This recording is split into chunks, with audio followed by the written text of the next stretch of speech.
Hey there guys, it's Chris and we are back talking fish tanks. Today in particular, I want to talk about pregnant mollyfish and the idea of mollyfish having babies and kind of just walk you through the steps of what a person should do or know when it comes to their mollyfish being pregnant.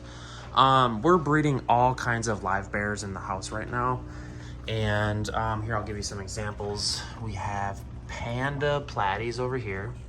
Where the heck are they? I have no idea. We have red velvet swords. These are live bears. Look at that beautiful male. We also have green lantern platyfish. I mean, we have all kinds of different live bears. Look at these guys. Tell me those aren't beautiful. Come back, buddy. Come back. Come back. All right, so here's the deal. We're breeding a bunch of mollies, and what happens is, this is the black mollyfish tank. So what happens is, the male and the female breed, right? And obviously the difference between the male and the female is that bottom finnage. If the bottom fin is really pointy, chances are it's a male. See, like that one right there? That's a male at the bottom. And this finnage right there on the bottom is a female. Sorry, I'm trying to zoom in on the female. These guys are super ecstatic. They think I'm gonna give them some food. So what happens is the male and the female breed. When you're trying to set up an aquarium for breeding, you want a trio. You want 2 females and 1 male. But anyways, what happens is the female gets pregnant, right? Chances are the female is going to look a lot larger. And a lot of times, some people mistake, the female mollyfish being pregnant versus bloated, because there's a big difference. You can tell when a female is pregnant, but look at, there's a little baby right there. That's proof right there that we are breeding these guys.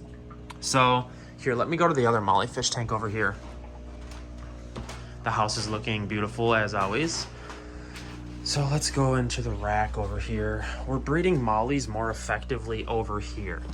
So the trick to breeding mollies is using a large gravel substrate or giving the babies a lot of hiding spots to hide in. And what happens is, like I said, you want to set up a tank with a trio, 2 females and 1 male. And what they're going to do is they're going to breed completely on their own. And the female is actually going to look pretty, you're going to see her. She's going to be larger, and that's because she's full of babies. Look at that right there. That's a female. And I'm guessing she's probably full of babies, possibly getting ready to give birth. But anyways, so what the female mollyfish does is, what they do is they go to the bottom of the substrate and they try to lay their babies, because their babies are live bearing, near a hiding spot. And if the babies don't have hiding spots, they're going to get eaten. Like a sand aquarium or something like that, it's easier to find the babies for them and they consume them. So using a larger gravel is the best odds I have found, or having lots of hiding spots, like heavy plant coverage, like here. If they can't reach the babies, they're not going to eat them. There's a couple different things that you can do when you have a female that is pregnant with babies inside of her. There's kind of 2 routes.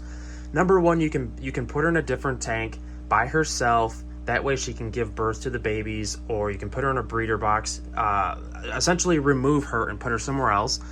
Or you can allow nature to take its course, which is what I do, and you just let the babies kind of raise themselves in the tank. That's the easiest method, and that's what most people do. The trick to all this is having lots of hiding spots. Some nasty blue-green algae there. That's actually kind of like attaching on the moss. Let's take this off. I think I need to tone back this lighting a little bit. This is a pretty bright light just to be just blasting on this tank. But the floaters are doing really well. And you can tell we're getting babies, so we're doing something right. So like I said, there's really 2 routes. You can let Mother Nature take its course, or you can remove it and put it in a breeder box or a separate tank. Mollyfish are really fun to breed, and we're having a blast doing it. I'll give you some tricks on what we've been doing to kind of give hiding spots to the fish to kind of have better odds their babies lasting or hiding.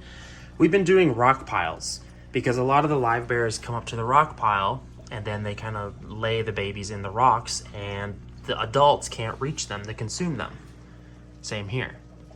And if you look close, you might even see little babies in here because it gives them really nice hiding spots. Or also what you can do is you can use plants like guppy grass. Guppy grass is perfect and it allows the babies to hide in the guppy grass.